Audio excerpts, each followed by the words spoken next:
Hey, this is Andrea. And this is Amanda. And you're listening to Girls Nerd Out.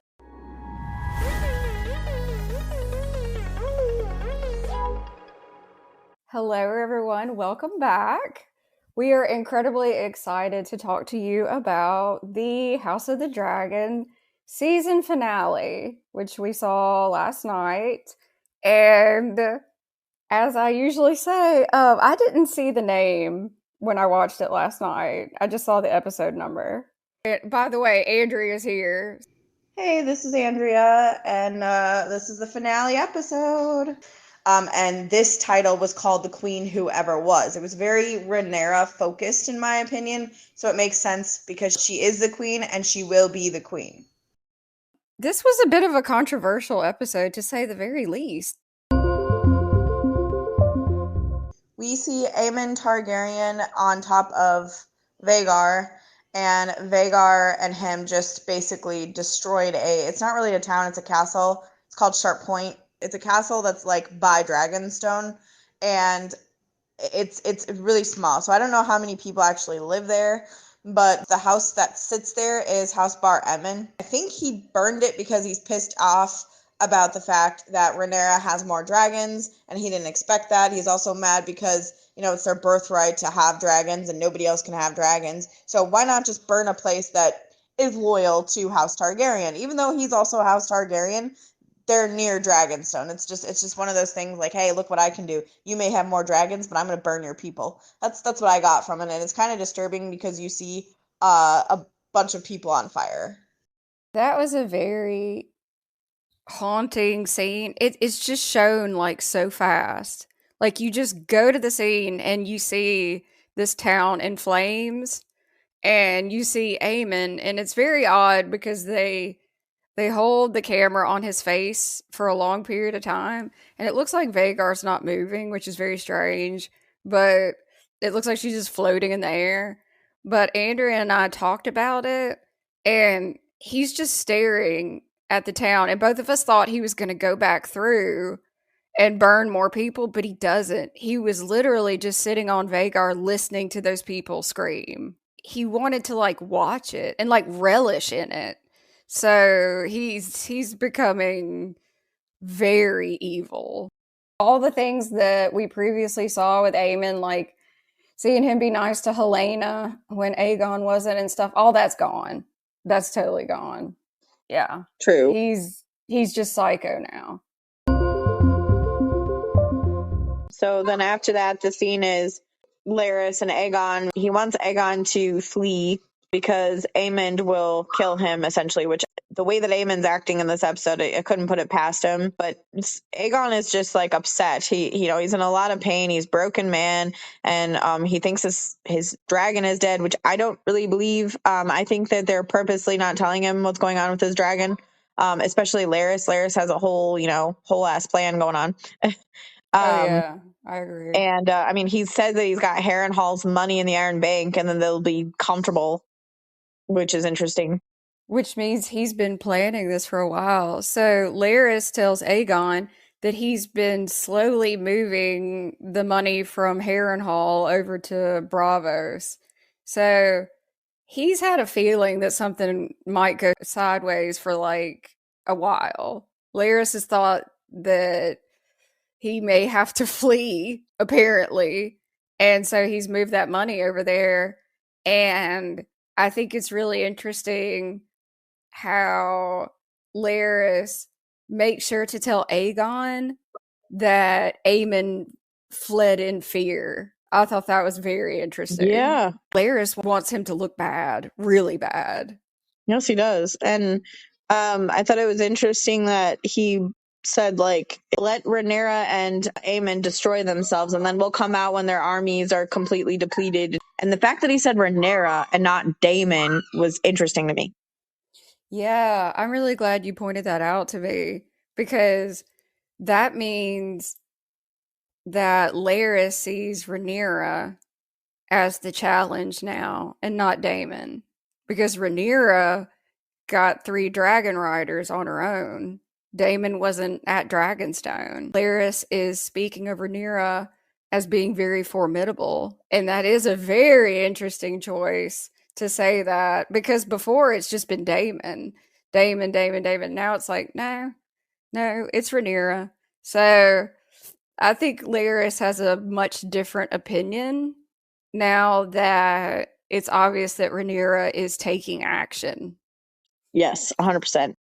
And then Aegon is talking about how he is nothing now. Like, this was for nothing because he's just going to run away. And to me, I think that makes him look weak in a way. Laris is saying that you're going to come out looking victorious after all this, but he doesn't have a dragon, supposedly. And I mean, I think that that'll surprise people when he does come back with Sunfire. To me, he should try and fight, although I don't know how he can without a dragon, but still. It was very easy to convince Aegon to flee. Yeah. We get a really interesting scene where Aegon feels the need to tell Laris that he no longer has a part of himself and that it exploded like a sausage. And it's like, okay, well, thank you for that visualization. That's great. There's something I want to point out here. Ryan Condal has said that Aegon and Sunfire have the closest dragon bond that's ever existed. He just made that up. That is not canon. No one's ever said that before. That's never even been implied. He is actually, what Ryan Condal likes to do is he likes to take bits and pieces of things that George has done and just kind of scatter them about and give them to random characters. George actually did say that about a character in House of the Dragon, but it's Daemon, it's not Aegon. It's never been Aegon.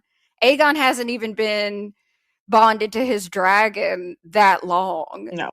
I mean, he's way younger than Daemon. George has said multiple times that Daemon and Caraxes have the strongest dragon bond, and I think it's ridiculous that Ryan Condal felt the need to change that, and it doesn't make any sense because I agree with you, Andrea. I think Sunfire is alive.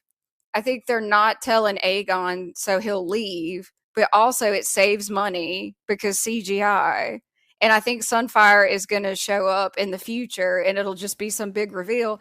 But right there, that proves that they don't have the strongest dragon bond. Because if Sunfire's alive, Aegon should be able to feel it. So next season, when Sunfire just shows up, then that'll prove, yeah, Ryan Condal made that up. They don't have the strongest dragon bond, and that just annoys me. Oh, yeah, 100%. And then after that, we see Rhaena is looking for the dragon in the Vale, which we believe is Sheepstealer, 100%. She must be going at it for a while, more than the show is making it seem. She apparently, like we talked about earlier, she took nothing with her. And I would assume she's lost at this point because she's following, I guess, wherever Sheepstealer cooked a sheep, basically. Yeah. And it's just, she just looks like she's been looking for, I don't know, days. So Yeah. I don't know how long it's supposed to be, but she has to be starving. 100%. She didn't bring anything, and the fact that she just left, like, it seems to me that it was a last minute thought, not, I mean, I'm sure she thought about it for a while, but like all of a sudden she's like, okay, let's go after this dragon. Which I'm happy for her. I want her to get this dragon, but I don't want you to die before you get to the dragon. Oh, I know. I guess being around your entire family having a dragon and knowing that you really don't have the chance anymore because she's tried with all the other ones that were free. She knows this is her last chance. And so she doesn't put much thought into it. It's just go. It's impulsive. But I want Raina to have a dragon, and I wish we would have seen that, but I guess we will get that next season. So after that, we see Ulf and Hugh. Hugh is telling Ulf that we need to be working on our writing and our High Valyrian. And Ulf is just like, nope, I don't want to do that. Like, we'll get to that kind of attitude. Like, he's lazy, And then when Jace goes into the room with the map, he's got his feet on top of the map table. It's insane to me, and it just looks bad. Like who gave you the right to sit where Rhaenyra sits, for one thing, and two, put your feet on the table? Nobody said you could do that. The fact that nobody went in there to chastise them except for Jace really kind of irritates me. I don't like Ulf. I really don't. I don't either. Like, I don't understand why he is so cocky. I get it. You have a dragon and you're at Dragonstone, but just he's pompous. It's just too much. And honestly, I wouldn't have blamed Jace if Jace hadn't had some guards take him out and just, I don't know. That guy would have a black eye if he was around me. That's all I have to say. Well, Jace does threaten him. He says, "I'll hang you." Yeah, good. So, I agree. but when I saw his feet on the map table, I was like, Aegon the Conqueror is rolling in his ashes. Yeah, that's like a sacred thing. He created that table. He created that table. He designed that table. Like, I just, You know just, what? And that's a good point because obviously Dragonstone, but as far as like things that we could possibly see in the show about the conquest and see in House of the Dragon and see in Game of Thrones, the painted table's one of them. So you're right, it is. I mean, that is a very big deal, and he's got his feet on it. Ugh. I know. It was disturbing to me. But I liked Hugh. I liked how I felt bad for Hugh because he was like, well, he doesn't understand courtly things. And I'm like, yeah, no, he doesn't. He needs to brush up on how to deal with manners. Yeah, and when Jay showed up, he's wearing Targaryen colors. So how could you not think that that was at least somebody royal? Calls him boy. Ugh, I can't. Whatever. Who are you, boy? Nah.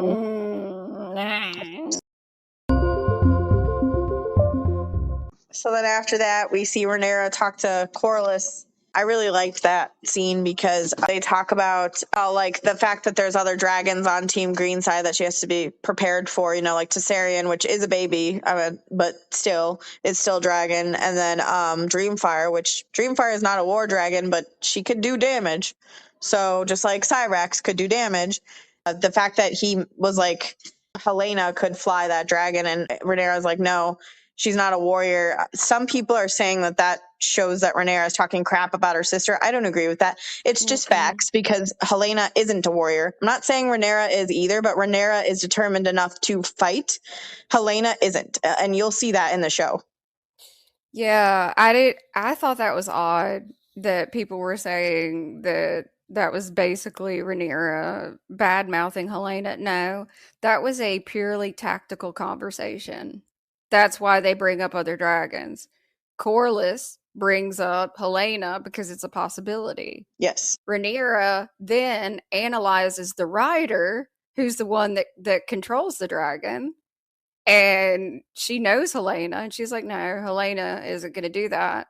But like at the same time, which I don't see her getting credit for this, she says Dreamfire hatched when the Conqueror was king, formidable dragon. Like, it shows that Rhaenyra keeps tabs and knows the history of every dragon. Yeah, I love I that mean, little tidbit that she gave. That was really awesome. yeah, she knows. She knows who Dreamfire is. She knows when Dreamfire hatched. So that means she knows Dreamfire's age. She said formidable. That means she knows that Dreamfire could do some damage. I mean, that was a tactical conversation, and it proves that Rhaenyra takes each dragon very seriously. And I don't know why people are seeing that as something that's not. I think they're just, it's a reach. I think that's just people wanting to say something negative about Rhaenyra, but no, that was a completely tactical conversation. So Agreed. And I also really liked at the end of the conversation where he talks about how he's going to take the sea snake to check the gullet and check on things and stuff like that. And he says that it can handle any foes like Lannister or Greyjoy. I have a thought about that. I think when the gullet happens, which will probably be the very first episode of season 3, because that's what they're leading up to, a lot of things happen at the gullet. A lot of damage happens, and a lot of people will be dying. And I won't spoil it, but I'll just say this about Corlys' ships. A lot of his ships will be gone. The Spice Town will be gone. Driftmark will be destroyed. Well, not fully, but a lot of it will be destroyed. So I think after that, they're going to call for the Greyjoys, because Dalton Greyjoy he has the Iron Fleet. So that's kind of a big deal, and they need that. They need ships. Yeah, they do. That actually, you learn a lot from that very brief conversation. And you learn that Corlys doesn't have as many ships as I would like. Yeah, they don't have a lot compared to the Triarchy. Yeah, and like we're privy to that information because we've already seen the Triarchy. So when you hear Corlys talk about how many ships he has, it's like, then you just get kind of worried. It's like, Well, and that's when the dragon seeds will come in. So yep. After that, we're in Harrenhal, and they're talking about sheep being moved somewhere else, and so they got pigs instead. I don't remember his name, but he asks Daemon if Caraxes liked pigs, and he said, well, Caraxes prefers pigs, and I really liked that. Yeah, I liked it too, because Daemon has like a smirk, and okay, this is just me. This is what I thought. So the guy's like, do dragons like pigs? And Daemon smirks, and he's like, yeah, he prefers pigs. I'm pretty sure that's because pigs are closer to people. I mean, I think that's why he smirks, because he's like, Caraxes really doesn't like sheep. He'd prefer pigs. And in the back of his mind, I swear, I feel like he's like, actually, he'd prefer you. But, Yeah. Go ahead, give him a pig. Because the thing is, though, he's connected with Caraxes. So Caraxes knows he's getting pigs. So I also have a feeling that when he's like, yeah, he prefers pigs, Caraxes lifts his head and is like, yeah, or people. It's fine. You know, one or both or whatever. So that was a cute, very short scene that I liked a lot. I like it when Daemon's like that. It's funny to me. Me too. His little like confident smirk is my favorite part about him, to be honest. Yeah, it's underrated. It's so underrated. And then we have Sir Alfred's there to like check up on everything at Harrenhal and check to see how Daemon's progressing, and he wants to talk to Daemon, and they go to the werewood, which before they really start talking, it's like he hears voices, which I thought was really interesting. And then Daemon's like, yeah, this place will make you bark at the moon. That's very true. And it makes me wonder if Daemon's barked at the moon before. Oh my God. I didn't even think about that, because that's a very unique statement to make. I like that Daemon's embraced the creepiness of it. Like, he just sees weird stuff and he's just like, yeah, man, it's weird here. It's really weird. And he's just going on about it. Like, yeah. I mean, I ended up in bed with my mom, and yeah, there's a witch. It is what it is. I mean, it's just the fact that he's not afraid of Harrenhal speaks volumes for Daemon. It really does. Most people would have run. So then they have this conversation that I consider very treasonous, and he doesn't trust Rhaenyra and her decisions. He doesn't like her decisions, especially the ones about the dragon seeds, which, yes, I get it. A lot of people died, but she gained 3 dragons on her side. So if you have to look at it that way, that's a gain in the Team Black side. If you want to use the dragons, which her council keeps saying, she added 3 new ones. So that's helping. That's going to help you guys. Like, he wants Daemon to be king. He wants to be led by a man, not a woman. Mm-hmm. Why did you put all your eggs in a basket for her then? This dude has been building over each episode, making it very clear that he does not think women should lead. And I'm surprised Daemon didn't take his head off right then. I don't think he's long for this world. He makes it clear it's just because she's a woman. It's ick. It's so ick. But I'm glad they put it in there, because he's not the only person that feels like this. Andrea consistently says this. This is a war caused by misogyny. It is because Rhaenyra is a woman. And that gets lost over and over and over. Andrea brings it up, and it's the truth. It's because she is a female. That's what this is about. And the way Broom feels, a lot of people feel like that. I can't imagine saying something like that to Daemon. It's just ugh. But what came from that is something really cool that me and Andrea both like. Simon. That's our boy. Simon hears the entire conversation or most of it. And God love him. We found out he's a loyal guy. Well, I mean, obviously, this guy shows up from Dragonstone. So Simon knows to find out what's going on. So where is he hiding? He's like, it looks like it's part of the castle. I think it's like the entrance that they came out of when they went to the Godswood. And he's kind of in the shadow. Yeah. And like now you can see how dedicated Simon is to Rhaenyra.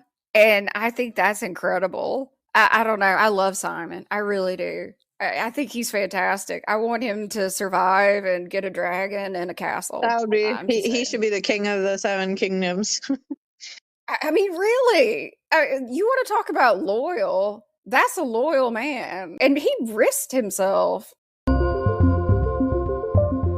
So then after that, we get to see Alicent and Helena talking, and Helena says that she was happier before she was queen, which I mean, honestly, I think she was happier before her and Aegon got married. True. But still, I feel that. And then I wanted Alicent to say me too, because I feel like she was too. Show Alicent, but that's just me. I was surprised she didn't say that. So then we have Aemond come in and like seriously demand that she needs to join them and ride on Dreamfire and fight this war. She doesn't want to burn anyone. I mean, it's obvious he's really scared. Like, look at his face. He's like freaking out. He had her and he was pulling her, and he's way stronger than her. If Alicent wasn't there, he would have drug her all the way to Dreamfire and probably tried to force her on the dragon. He's that afraid and he's that unhinged. And she looked so confused and scared at the same time. She's not a fighter.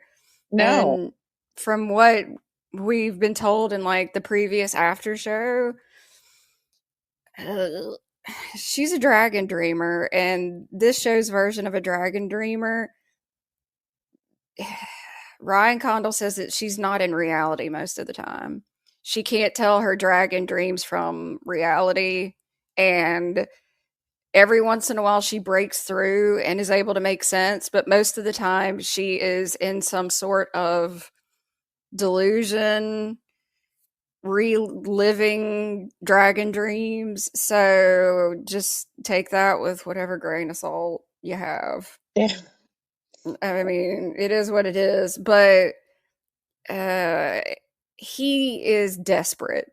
That's what you get from that. He's desperate. He's not the only one with a big dragon out there now, so he is scared. Well, you're the one that said that it's always but Vhagar. But Vhagar. Yep. Not anymore. Well, now we have Vermithor and Silverwing, which are very big dragons, so... Yeah, Vermithor is real close to Vhagar's size in the show. So that's probably the thing that's got him worried the most.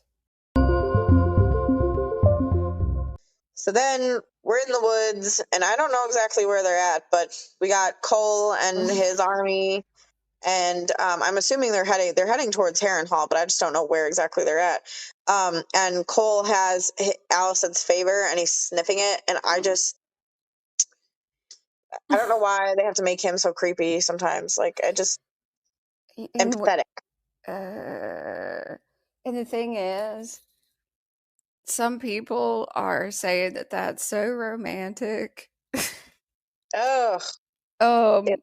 Okay, so Cole gets Allison's favor. It's a handkerchief with an A on it. Obviously, it would have an A for Allison and not a T for Targaryen. I'm just saying. I'm just saying. Look, it's true. Usually a handkerchief has your last name, not her, not Allison. Nope. So he's sniffing the damn thing, and I don't even want to begin to wonder any of that. He's sitting on a log, looking down, and it's just ick. There's a lot of ick, and I guess we're supposed to think that he truly was in love with her, I guess. I mean, yeah, I guess we're supposed to think that, but I don't even know if I believe that. Also, I think we're missing some context because it's like they just ended up in a middle conversation because I don't know how Gawain Hightower just automatically knew that he was sleeping with his sister. That's why I asked you. I was like, wait, how did Gawain find out? Because he runs up on Cole mad with his Maybe sword it's the out. handkerchief. Maybe it's a handkerchief. I don't know. I thought that too, but like he couldn't have seen the handkerchief and he already had his sword out. So I think a scene was cut where somebody Yeah. tells him like, "Hey, that guy, Cole. Well, he's been banging your sister for a while," and then Gawain gets pissed off. Yeah. He's like, "Do you think nothing of your oath?" And I'm like, "No." He has slept around more than once, and he killed somebody at a wedding for no reason. I think he's off in the woods and he's romanticizing everything about his life. I think he's trying to play the part of, I don't know. It's like he's trying to give Lance a lot or something, like the poor knight that's pining for, Oh, yeah. Princess Queen. I really feel like he thinks he's that. She's the beacon he follows. You know. That is actually a line that is spoken. He says Yep. that. He says that she is the beacon he follows. He's gonna sacrifice himself. And it's like I told Andrea, that is not somebody you want leading your forces. Nope. You do not want somebody that has pretty much made peace with dying and wants that peace. That is not somebody you want making decisions. He's not like that in the books. That's a very interesting change. Yeah, mention like kind of how he is in the books. He is loyal to his cause. He's 100% loyal to Aegon and Aemon. He very much cares about his men because when they meet the Winter Wolves, which we'll see in the next season, he would rather, instead of battle, because his men are tired, they're hungry, their horses are not as well fed, and they're dying off because they've been at war for how long. These men don't necessarily look like that yet, so I'm assuming it's going to happen next season. He wants to protect his men, so instead of having a battle with the Winter Wolves, he's like, I'll do a one-on-one with one of you and see who wins. Like, let's just do that. And they say no. He picks his men over himself. This guy sounds like he just wants to die. So I don't know. Yeah, Gawain's pissed off. And I mean, he's got his sword like right at Cole's neck, and Cole doesn't flinch. And he makes a statement basically that like loving women has brought him nothing but pain. And I don't know. It hadn't been that long ago that he was walking around with Allison calling Rhaenyra the C word. So I don't know if seeing all the carnage from Rook's Rest maybe supposedly did this, but we're supposed to now like Simp Cole. So then we have the mud wrestling scene between Lohar and Tywin. I really liked it. I also liked seeing the people surrounding there and cheering them on and laughing. And one of the people like had the blue hair, green teal hair, the clothing. Like I just really like how these men are so into their leader. Like it's really cool. It's the first time we've seen people from Essos look like they're described in the books. Like there's a lot of people in Essos that are incredibly flashy. And of course it made me think of Dario because Dario has blue hair and a gold tooth. Yeah. In the books. And there's a lot of people that dye their hair different shades of blue. It's pretty popular. So I liked that. I think they did very well with the costuming of the triarchy. It was funny. I liked it, and I love how Lohar kept messing up his name. And he was very impressed with Thailand, so they're going to join them to the gullet. They're going to go battle the sea snake. And apparently Lohar has like a lot of wives. He wants kids by Thailand, and I'm like, that is. But the fact that Thailand didn't even really react, he just was like, "How many wives do you have? Like, go off. You have fun with that." Yeah, I mean, that was all he said. Like, how many wives do you have? Like, and he looks kind of tired. It's like he's judging if he had enough energy. So then after that, we have Bela and Jace talking, and Jace is kind of sulking, but in a good sense. Like, I like that he's sulking because he's upset with this whole dragon seed thing. Ulf is definitely not taking it seriously, and Jace is like, "This is sacred. Like, this is my livelihood. Like, it makes sense why he's upset." And Bela comes in, and it's a really nice scene with them. If you want to talk about it, you should. Thanks. Last episode when he confronts his mother, when Jace basically explains to Rhaenyra, "Hey, having this dragon, that's my thing. That is my one thing that puts into question if I'm legitimate or not." And he feels like he's not going to be special enough because, like, common people have dragons, which is very valid for him. And I'm glad he said something. And what's funny is that last podcast, after that scene, I was like, I hope he goes and talks to Bela. I want him to go talk to Bela. And she finds him in this episode, which that I was very happy.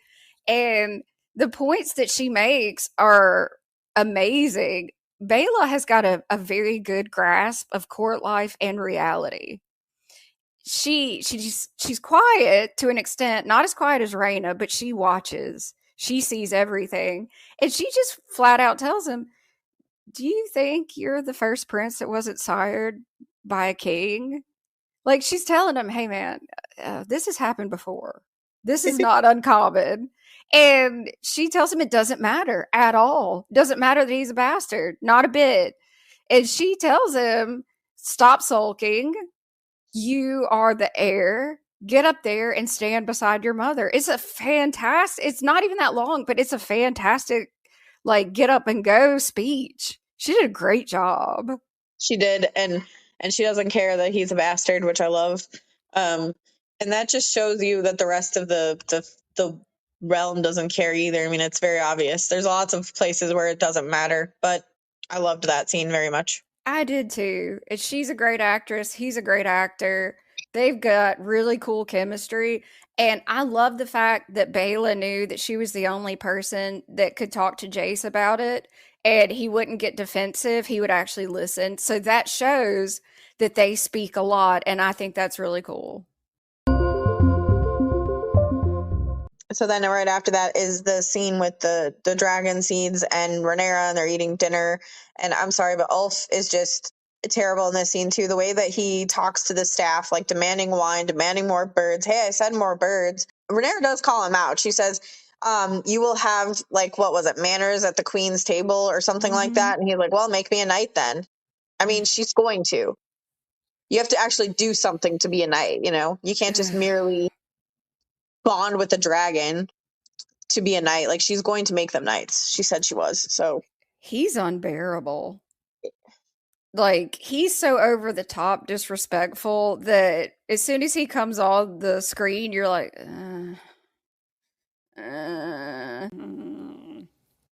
well, like you said, it was how did you say it? You said it was overboard. Yes. Like, y'all can make us dislike him. You can. Like, that's fine because it's a juxtaposition between Ulf and Hugh we're meant to see. And it's also a juxtaposition between a illegitimate dragon rider and someone that has been raised to be a dragon rider. We're supposed to see those differences. You don't have to make him so annoying that I want to throw something at the TV. It's overkill with him. Like, we get it. He's an ass. But, like, give us a break because, like, I want the guy gone.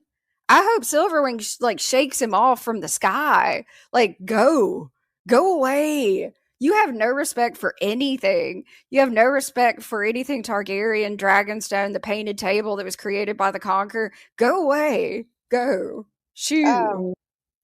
And then and then Rhaenyra wants them to go to in like 2 days time. I think she's going to use her dragon seeds to go to Lannisport and go to Old Town and deal with the enemies.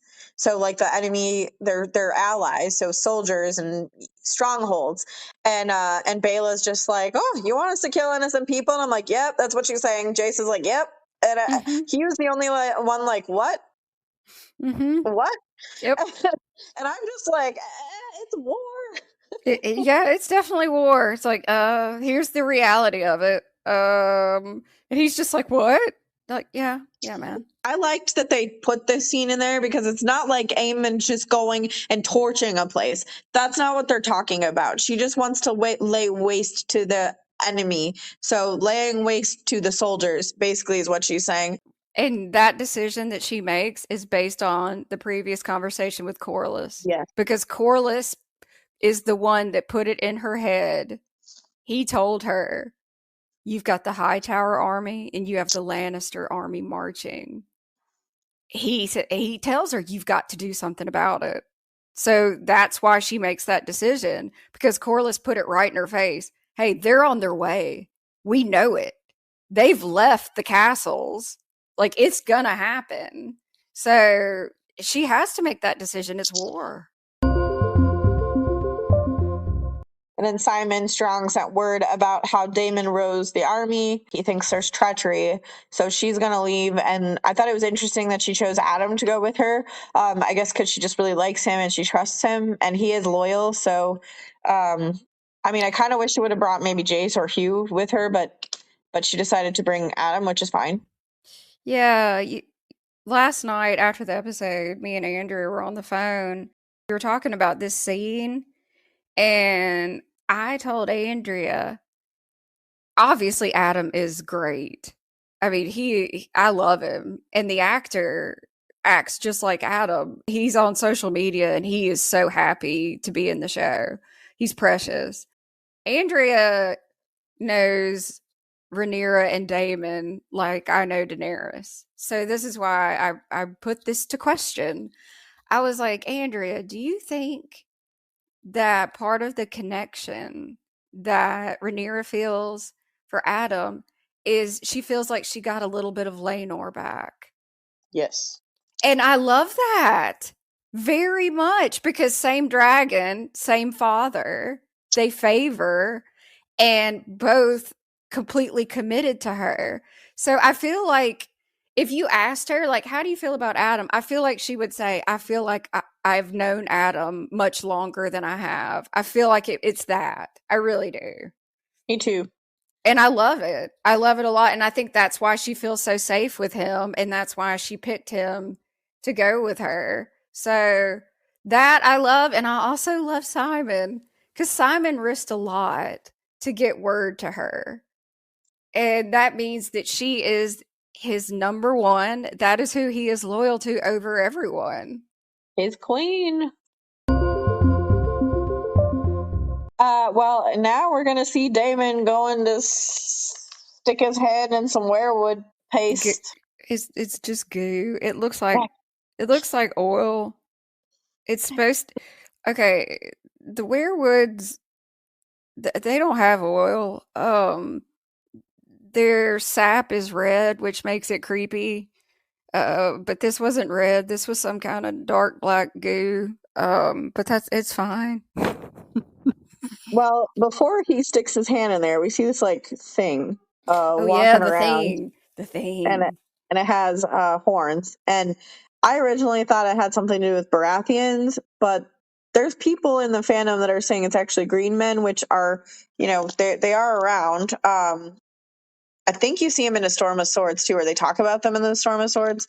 But they also in the Fire and Blood, Adam is supposedly going to go see and treat with them, but they're ancient. They're an ancient group of people, so they're like green. I mean, people said they have green skin and horns. Yeah, and I didn't think of that because in my head, for some reason, I was thinking that they were smaller people, and this was Yeah. like a regular size. We say person, but it moved very strangely. Very. Yes. It was creepy. It was very creepy, which I didn't mind. I didn't mind either. And then we go into Daemon's vision, and that blood raven that we see in the beginning is not blood raven. Sorry. That is, I would like to put this on record. That is not our Blood Raven. I don't know who that man is.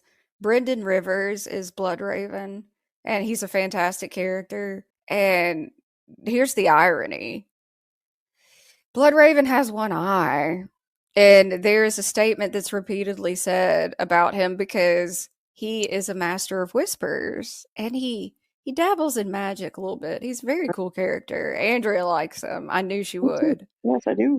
Well, the guy we see in the vision has two eyes. Okay, the small folk say, how many eyes does Lord Bloodraven have? And the answer's supposed to be 1,001, meaning he has one eye, but he has 1,000 because he knows everything that goes on because he has a network of people, spies, and some magic. This guy has two eyes. So now there's a meme and it says, how many eyes does Lord Bloodraven have? And the answer is two. It's interesting that they put him in this vision, and then we see the White Walkers, the Army of the Dead, which the leader is, I'm gonna assume that's the Night King. I don't know why he doesn't have his crown, but whatever. And then the Army of the Dead behind him, which was it just looks bad.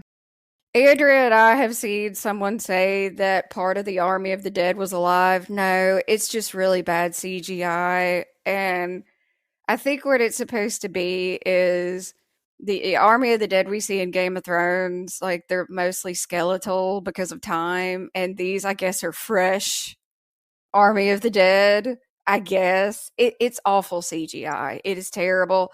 I've seen lots of people, lots of content creators, just question why they didn't just show a scene from Game of Thrones. Most people say the scene where the Night King turns the baby's eye blue. I don't know why they didn't do that. Instead, they showed just awful CGI, like way worse than like a corny video game even. And like Andrea said, for some strange reason, this guy has hair and no crown. And I don't know why. I don't. So he's apparently not the Night King yet. So I guess he's like the Night Baron, I guess. So yeah, there's that. And then we see dead dragons. So I personally thought it could be like the dragon pit situation, or it could be just the end of dragons. Like it's just going to be a lot of death and destruction in general. Because after this war, I strongly believe that it is the end of dragons until because then you go ahead. Well, it is. I've looked at that. I can't tell what dragon that is, and I don't think we're meant to know. I think it's supposed to just mean multiple dead dragons. And because, like, I think it's just kind of like a generic, just to let you know the horrible casualties of it. And so you see dead dragons, and then you see a lot of dead people. So Yes. I would assume that's to represent the dance. Well, and then Daemon going into the water is definitely him dying at the god's eye. That's what I think. I agree. That is what it is. That is because he will go into water. Yep. And after he goes into water, yep. I won't talk about it for too long because God knows I already have. Daemon gets a vision of 3 eggs in fire. And then we see Daenerys from the pyre. We see her from the back because it is not Emilia Clarke. And it's when she unfolds her arms and the dragons come out. And then it plays Targaryen music or her theme for just a few moments. Here's my problem. You know what? Aside from the fact that they desecrated her character in Game of Thrones and how dare you, I'm going to put that to side, actually. I've said that enough. Here's my problem. That means every decision that Daemon makes from this point on will be because of the prophecy. I don't like the fact that the prophecy has been inserted into House of the Dragon so much that it now is going to change the meaning behind the decisions that Daemon makes. I don't like that. Daemon is my best friend's favorite character. She loves him. Mhm. And the decisions Daemon makes are for Rhaenyra. That is his wife and his queen. And I feel like putting Daenerys in that makes it seem like Daemon's making decisions for the prophecy and not for Rhaenyra. I don't like that. I don't. So I think it was a mistake. I think they're trying to retcon the mess that was season 8. And I think it tarnished House of the Dragon by dragging the White Walkers and Daenerys into it. Yep. They should have left it alone. And that's my opinion. Agreed. Yeah, I wasn't a fan of seeing that either because, again, yeah, it takes away from the main story, and the story is nothing to do with it, but it is what it is. Can't really change it now. Let's just say this. Ryan Condal thought he really did something with that, and I think he's probably realizing that he didn't because the internet is not happy. No. So, yeah, there you go. And then we see Rhaenyra sitting on the throne, and a lot of people said that showed that she won the war. It doesn't. She's the future queen, though. So, I mean, she is the queen, but she's going to sit on the Iron Throne for 6 months. People forget that. I mean, I don't think we're going to see all of Rhaenyra's reign. That'll probably rush it. But that's her sitting on the throne does not mean she wins the war. I don't know why people get that wrong. I don't know where they're getting that because what I got from that is you need to make sure she gets to the throne. Yeah. So I don't know where that other comes from. She's part of the prophecy. Like, yes. And then Helena showing up all of a sudden, I don't really get that. I don't get why she was there because, I mean, unless she's got some kind of connection to Weirwood. Which she does not. Well, yeah, she doesn't, but I don't know why else she'd be in there and why he would see her. That doesn't make any. I don't think she was an imagination. I don't think she was even part of the vision. I think she's just connected somehow. Andrea, you're right now at this moment, Andrea, you are putting more thought into the show than Ryan Condal and Sarah Hess. I need you to know that because what you just said is correct. Unless she had a connection to the werewolves. See, Andrea, that's perfect. If Helena had gone out and touched a weirwood and then been in the vision, it would have made sense, but she didn't. See, No. Andrea, you care more than they do. Well, it just doesn't make sense to have her in his thoughts. I mean, his vision, because she's not even a part of anything. Like, you know what I mean? Like, yes. That's a damn good job, Andrea. That's a good point. They should have had her go out and touch a weirwood, and then it would have made sense. One tiny scene. Good job. Yeah. That's all they had to do. And there's a weirwood somewhere in King's Landing, so yeah, the one that I know the one. It's the one that Sansa goes to when she's in King's Landing. Same one. Yes. So there you go. But it's interesting how she says it's all a story and you are but one part of it. Okay. I guess. Again, he does play a part, I guess, but not of the long night.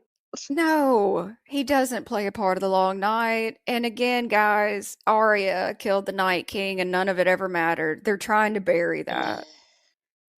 They're trying real hard. And what breaks my heart, honestly, is that something that was incredibly painful for me, season 7 and 8 of Game of Thrones, has bled over into my best friend's favorite show currently.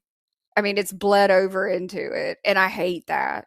I hate that the mistakes that were made in the latter seasons of Game of Thrones are changing the story of House of the Dragon. I hate that. I didn't want it. I never wanted it. I never asked for it. Well, actually, let me add something onto that real quick, just so everyone knows. By Daenerys being shown in the vision, it means that she is the prince who was promised, which is the prophecy talked about in Game of Thrones and A Song of Ice and Fire. And that means it's not Jon Snow. So currently, right now on the internet, there are a lot of angry Jon Snow fans. Yes, there is. Okay, so there are Jon Snow fans, and then there are Snow Bros. The Snow Bros are the ones that are off their rocker. And as I've told Andrea, I had a feeling that they would start reappearing, and they already have. And they don't like me because they hate Daenerys.